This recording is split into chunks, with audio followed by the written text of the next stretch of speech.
قررت ان افصل شويه واعمل حاجه جديده بدل روتين الشغل اللي انا ابتديت اتعود عليه، فقررت ان انا اعمل بيكنيك. اول حاجه كنت محتاج شويه جبن وحلويات لزوم اليوم ده، وكان لسه فاتح فرع جديد لرماس جنب البيت عندي في التجمع، فرحت هناك جبت شويه حاجات جبن بقى ورز بلبن وكرواسون، بضعت يعني شويه حاجات كده من هناك. طلعت برضه على السوبر ماركت كملت تبضيع، وبعد كده اخدت بعضي وطلعت على مكان البيكنيك وهو فاميلي بارك. واللي منكم ما يعرفش، فاميلي بارك عباره عن جناين كبيره قوي بتتدخل بتيكت، في برضه جوه حديقه حيوان صغيره كده شويه وشويه العاب. بس انا عامه بخش جوه عشان افصل شويه، وهي عامه مكانها في التجمع برضه. وبعد لما نقينا مكان ضل بقى عشان نقعد فيه، ابتديت المرحله اللي انا بحبها في البيكنيك، وهي رص الحاجات، العصاير والجبن والشيبسي والكرواسون وشويه كده من الحاجات السواريه والعيش البيتي فان اللي هتعمل فيه السندوتشات، رز بلبن بقى والرموسه والحاجات دي كده كلها. المائده اكتملت، يلا بينا بقى ايه نمارس هوايتنا ورياضتنا المفضله وهي الفود بلوجينج. وابتديت واستفتحت القعده دي بحاجه صراحه انا بحبها في العادي، وهي الايس كوفي. هو الصراحه كان حلو قوي، كان فيه برضه لبن بالبلح، بس بعد لما جربته لا، الايس كوفي كان احلى الصراحه. بعد كده بقى دخلنا مسابقه تقريبا مين اللي هيفتح برطمان الجبنه، بس الحمد لله العبد لله مسك البرطمان تناه.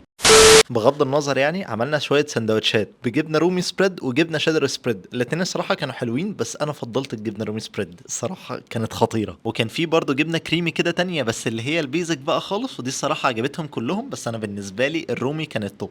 رحت بعد كده على الحلو بقى، جربت الرز بلبن مانجا، وها صراحه وكان هيبقى طعمه احلى برضه لو زودت عليه ايس كريم من فوق. هم عندهم سوفت ايس كريم عامه ممكن تاخده تاكله في الفرع، كان هيبقى حلو فعلا. ومن الحاجات برضه اللي عجبتني الرموسه مكسرات، هي عامه تريليتش كده، بس الصراحه طعمها كان حلو. وفي برضه طاجن اوريو كده، كيك وشوكولاته واوريو اوفر دوز سكريات. رجعت حدقت تاني بقى، وده عامه طبعا فيا ان انا بحب احلي واحدق احلي واحدق. المهم جربت ميكس فاهيتا بالجبنه كده، هو شبه محلات البقاله بتاعت اسكندريه شويه، بس الجبن متقطعه كيوبز اكتر وبرضه معموله على نظافه كده. عديت كده برضه على الكرواسون ميكس جبن، هو جواه جبنه كريمي وجبنه رومي. هو الصراحه الجبن اصلا بتاعتهم حلوه، غير كده بقى الكرواسون نفسه كان باين فيه طعم الزبده فعجبنا. وكان في واحد تاني حلاوه وقشطه بقى، انا عارف ان في ناس كتير ممكن يكونوا مستغربين الميكس ده، بس هو الصراحه كان جامد. وغير كده كان مليان مع طعم الزبده بقى بتاعت الكرواسون، لا كان حلو. بس من الحاجات الحلوه بقى فعلا اللي بترجعني لايام المدرسه، سندوتش جبنه بشويه شيبسي. وفي حاجه حلوه برضو ان انت ممكن تغمس الجبنه بالشيبسي على طول. حليت تاني بقى بفتة الرز بلبن، ودي بتكون عباره عن رز بلبن عليه ملفيه كده من فوق، بس هي الصراحه كانت عاديه. بس اللي كان حلو فعلا بقى رز بلبن فور سيزون، ده بيكون اربع تربع كده، ربع اوريو ربع لوتس والربعين التانيين مكسرات، بس ده فعلا كان جامد. كان في برضو تشيز كيك بلو بيري، دي كانت لطيفه، بس الصراحه برضو من الحاجات الحلوه اللي عندهم كانت ام علي. وفي الاخر بعد لما خلصنا اكل انتخنا كده شويه، وبعد كده قعدنا نلعب كام دور اونو على كام دور كوتشينه،